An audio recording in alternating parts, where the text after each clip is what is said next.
превише е рано да знаеме што све има во запленетите материјали. Ова особено мислам на запленетите компјутери и телефони. Че ќе треба да почекаме известно време додека бидат готови вештачењата. Единствено што сум известена, при претресите извршени во Република Италија се најдени и докази кои ќе служат во постапката што ќе се води против нашите државјани.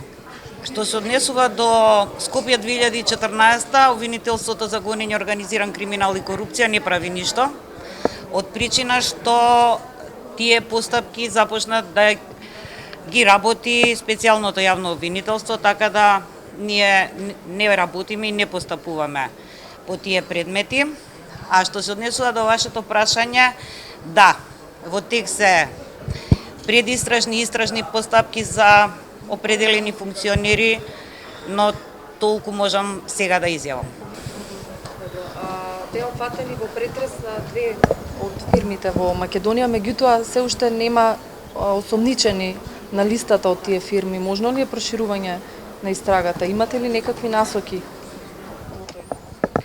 Видете, ние само што започнавме со истрагата, треба да се видат и да се прегледат, како што веќе изјавив, сите докази, а за тоа ќе треба известно време.